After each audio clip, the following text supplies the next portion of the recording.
بسم اللہ الرحمن الرحیم۔ دعوت موسیٰ علیہ السلام، ثابت قدمی کا نسخہ، دعوت و ذکر، طریقے ذکر صحابہ، دعوتی کام اور اس کا اسلوب۔ الحمدللہ الحمدللہ وحدہ والصلاة والسلام علی من لا نبی بعدہ، اما بعد۔ موسیٰ علیہ السلام کی دعوت۔ موسیٰ علیہ السلام سے جناب باری عز و جل فرما رہا ہے کہ تم فرعون سے بھاگ کر مدین پہنچے، یہاں سسرال مل گیا اور معاہدے کے مطابق ان کی بکریاں برسوں تک چراتے رہے۔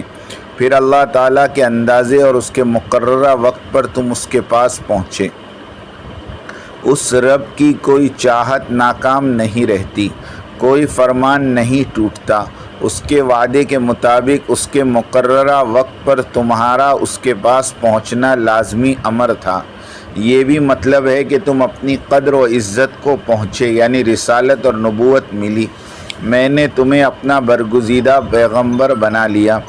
صحیح بخاری شریف میں ہے کہ آدم علیہ السلام اور موسیٰ علیہ السلام کی ملاقات ہوئی تو موسیٰ علیہ السلام نے کہا کہ آپ نے لوگوں کو مشقت میں ڈال دیا، انہیں جنت سے نکال دیا۔ آدم علیہ السلام نے فرمایا آپ کو اللہ نے اپنی رسالت سے ممتاز فرمایا اور اپنے لیے پسند فرمایا اور تورات عطا فرمائی، کیا اس میں آپ نے یہ نہیں پڑھا کہ میری پیدائش سے پہلے یہ سب مقدر ہو چکا تھا؟ کہا ہاں۔ الغرض آدم علیہ السلام موسیٰ علیہ السلام پر دلیل میں غلبہ پا گئے۔ صحیح بخاری۔ پھر اللہ تعالیٰ نے فرمایا اذهب انت واخوک بآیاتی ولا تنیا فی ذکری، اے موسیٰ اور ہارون علیہم السلام، میری دی ہوئی دلیل اور معجزے لے کر تو اور تیرا بھائی دونوں فرعون کے پاس جاؤ، میری یاد میں غفلت نہ کرنا، تھک کر بیٹھ نہ رہنا۔ چنانچہ فرعون کے سامنے دونوں دعوت اور ذکر اللہ میں لگے رہتے تاکہ اللہ کی مدد ان کا ساتھ دے، انہیں قوی اور مضبوط بنا دے اور فرعون کی شان و شوکت ٹال دے۔ ثابت قدمی کا نسخہ۔ دعوت و تبلیغ کار نبوت ہے، اور کار نبوت کے ساتھ احوال نبوت و پریشانیاں بھی لازمی طور پر پیش آئیں گی، اس لیے داعی اللہ کو ثابت قدم رہنے کی ضرورت پڑتی ہے، اور ثابت قدم رہنے کے لیے دل کی مضبوطی چاہیے، یعنی شیر دل ہونے کی ضرورت ہے، اور یہ ہمت نصیب ہوگی دو طرح سے۔ نمبر 1 دعوتی عمل، یعنی قدم قدم پر اللہ کی بڑائی کے مذاکرے سے، اور نمبر 2 اللہ کے ذکر کی کثرت سے۔ فائدہ: اصحاب کہف کے جوانوں کے خلاف اس وقت کے بادشاہ کی ساری بادشاہی لگ گئی تھی، مگر ان جوانوں نے اللہ کی بڑائی اور عظمت کا مذاکرہ اپنا معمول بنا لیا، یہاں تک کہ حکومت والوں کے سامنے بھی اللہ کی بڑائی بیان کی۔ پھر اللہ تعالیٰ نے انہیں شیر دل بنا دیا۔ وَرَبَطْنَا عَلَىٰ قُلُوبِهِمْ اِذْ قَامُوا فَقَالُوا رَبُّنَا رَبُّ السَّمَاوَاتِ وَالْأَرْضِ لَن نَّدْعُوَ مِن دُونِهِ إِلَٰهًا لَقَدْ قُلْنَا إِذًا شَطَطًا، اور ہم نے ان کے دل مضبوط کر دیے تھے جب کہ یہ اٹھ کھڑے ہوئے اور کہنے لگے کہ ہمارا پروردگار تو وہی ہے جو آسمانوں اور زمین کا پروردگار ہے، اور ناممکن ہے کہ ہم اس کے سوا کسی اور معبود کو پکاریں۔ خدا نخواستہ اگر ہم نے ایسا کیا تو ہم نے نہایت ہی غلط بات کہی۔ فائدہ: حالات میں پسنے کا وقت آ جائے تو گھبرانا نہیں، اپنی صبح اور شام کی تسبیحات کو ڈبل کر دیں، لا حول ولا قوت الا باللہ کی کثرت ہو، دعوتی فکروں میں اضافہ ہو، اللہ کے وعدے پر یقین ہو۔ فرمایا انا لننصر رسولنا والذین آمنوا فی الحیات الدنیا ویوم یقوم الاشہاد، یقیناً ہم ہی ہیں جو مدد کرتے ہیں اور ہمیشہ کرتے رہیں گے اپنے رسولوں کی اور ایمان والوں کی، اس دنیا میں بھی اور آخرت میں بھی۔ دعوتی کام پر اللہ ضرور مدد فرماتے آئے ہیں اور قیامت تک مدد فرماتے رہیں گے، اور داعیوں کو ثابت قدم بھی رکھیں گے۔ ذکر کی حقیقت: ہر فرما بردار بندہ اپنی ذات سے خود ذاکر ہے۔ فاذکرونی اذکرکم، یعنی تم مجھے فرمانبرداری کے ساتھ یاد کرو، میں تمہیں ثواب دے کر یاد کروں گا۔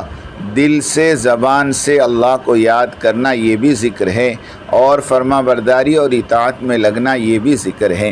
اللہ کے خوف سے گناہوں کو چھوڑ دینا یہ بھی ذکر ہے۔ محققین نے فرمایا کل مطیع فہو ذاکر، یعنی ہر وہ شخص جو اللہ کی فرمانبرداری میں مشغول ہو وہ ذاکر ہے۔ چنانچہ دوسری حدیث شریف میں بھی ہے کہ میرا پورا اور سچا بندہ وہ ہے جو پوری عمر میری یاد کرتا رہے۔ سنن ترمذی۔ اللہ تعالیٰ کا حکم موسیٰ اور ہارون علیہم السلام کو فرعون کے پاس تم میرا پیغام لے کر پہنچو، اس نے بہت سر اٹھا رکھا ہے، اللہ کی نافرمانیوں پر دلیر ہو گیا ہے، بہت پھول گیا ہے اور اپنے خالق اور مالک کو بھول گیا ہے، اس سے نرم گفتگو کرنا۔ دیکھو فرعون کس قدر برا ہے، موسیٰ کس قدر بھلے ہیں، لیکن حکم ہو رہا کہ نرمی سے سمجھانا۔ یزید قاشی رحمۃ اللہ علیہ اس آیت کو پڑھ کر فرماتے، اے وہ اللہ جو دشمنوں سے بھی محبت اور نرمی کرتا ہے، تیرا کیسا کچھ پاکیزہ برتاؤ ہوگا اس شخص کے ساتھ جو تجھ سے محبت کرتا ہو اور تجھے پکارا کرتا ہو۔ وہب رحمۃ اللہ علیہ فرماتے کہ نرم گفتگو کرنے سے مراد یہ ہے کہ اس سے کہنا کہ میرے غضب اور غصے سے میری مغفرت اور رحمت بہت بڑی ہوئی ہے۔ اکرمہ رحمۃ اللہ علیہ فرماتے ہیں نرم بات کہنے سے مراد اللہ کی وحدانیت کی طرف دعوت دینا ہے تاکہ وہ لا الہ الا اللہ کا قائل ہو جائے۔ حسن بصری رحمۃ اللہ علیہ فرماتے ہیں اس سے کہنا کہ اللہ ہی تیرا رب ہے، تجھے مر کر اللہ کے وعدے پر پہنچنا ہے جہاں جنت دوزخ دونوں ہیں۔ سفیان ثوری رحمۃ اللہ علیہ فرماتے ہیں اسے میرے دروازے پر لا کھڑا کرو، الغرض تم اس سے نرمی اور آرام سے گفتگو کرنا تاکہ اس کے دل میں تمہاری باتیں بیٹھ جائیں، جیسے فرمان الہی ہے ادعو الی سبیل ربک بالحکمت والموعظۃ الحسنہ، یعنی اپنے رب کی راہ کی دعوت انہیں حکمت اور اچھے وعظ سے دیں اور انہیں بہترین طریقے سے سمجھا بجھا دیں تاکہ وہ سمجھ لیں اور اپنی ضلالت و ہلاکت سے ہٹ جائے یا اپنے اللہ سے ڈرنے لگے اور اس کی اطاعت اور عبادت کی طرف متوجہ ہو جائیں، جیسے فرمان ہے من اراد ان یذکر او اراد شکورا، یہ نصیحت اس کے لیے ہیں جو عبرت حاصل کر لے یا شکر گزار بن جائے۔ بس عبرت حاصل کرنے سے مراد برائیوں سے ہٹ جانا اور ڈر سے مراد اطاعت کی طرف مائل ہو جانا۔ حسن بصری رحمۃ اللہ علیہ فرماتے ہیں اس کی ہلاکت کی دعا نہ کرنا جب تک کہ اس کے تمام عذر ختم نہ ہو جائے۔ زید بن عمرو بن نفیل یا امیہ ابن ابی سلط کے اشعار میں ہیں اے اللہ تو وہ ہے جس نے اپنے فضل و کرم سے موسیٰ علیہ السلام کو یہ کہہ کر باغی فرعون کی طرف بھیجا کہ اس سے پوچھو تو کیا اس آسمان کو بے ستون کے تو نے تھام رکھا ہے اور تو نے ہی اسے بنایا ہے؟ کیا تو نے ہی اس کے درمیان روشن سورج کو چڑھایا ہے جو اندھیرے کو اجالے سے بدل دیتا ہے؟ ادھر صبح کے وقت وہ نکلا، ادھر دنیا سے ظلمت اور تاریکی دور ہوئی۔ بھلا بتلا تو کہ مٹی میں سے دانے نکالنے والا کون اور اس میں بالیاں پیدا کرنے والا کون؟ کیا ان تمام نشانیوں سے بھی تو اللہ کو نہیں پہچان سکتا؟ لطیفہ علماء متقدمین کے نزدیک دعوت اللہ سے بہتر کوئی ذکر نہیں تھا، اس لیے کہ دن رات میں ان کی دعوت اللہ تعالیٰ کی کبریائی اور قدرت کے ذکر سے بھرپور رہتی تھی، اور رات کا آخری پہر انسانوں کی ہدایت اور استغفار کرنے میں بسر ہوتا تھا۔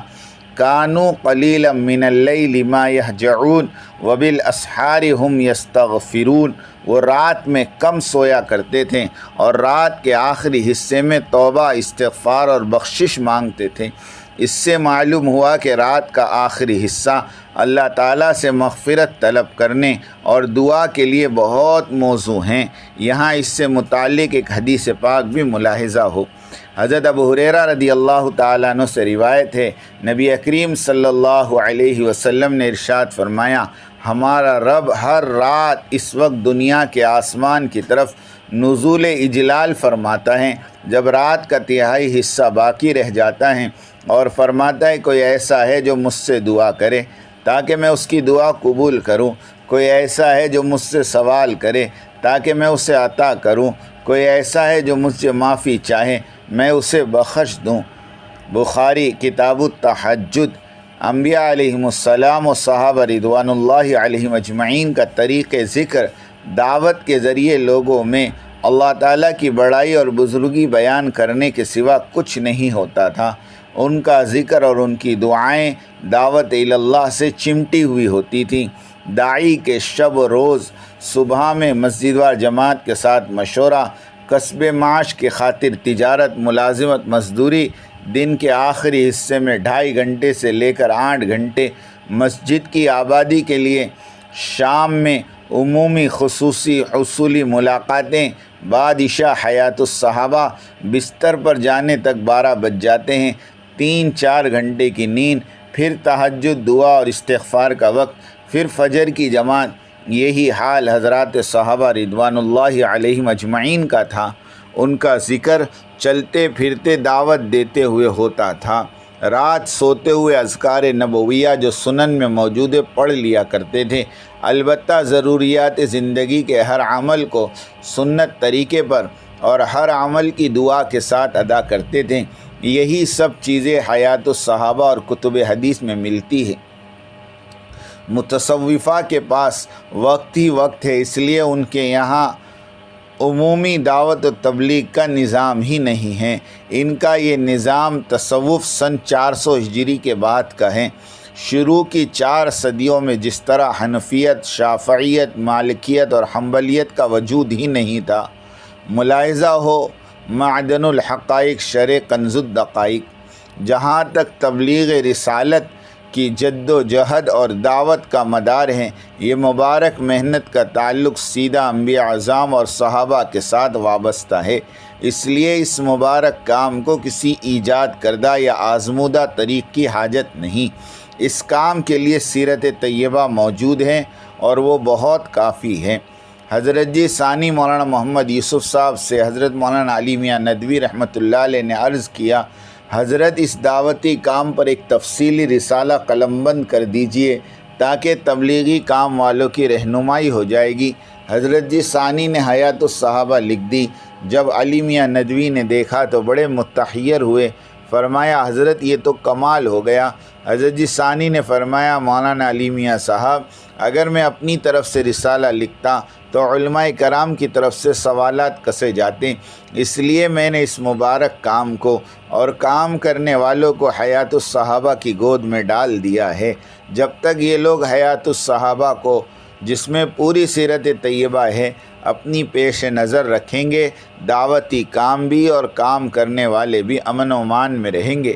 اگر خدا نخواستہ ان کی نگاہیں دائیں بائیں دیکھنے لگ گئی تو کام کی اور کام والوں کی حفاظت کا سامان جاتا رہے گا، اور یہ کام بھی دیگر تحریکوں کی طرح اپنی تاثیر کھو دے گا اور کام کرنے والے نت نئے فتنوں میں پھنس جائیں گے۔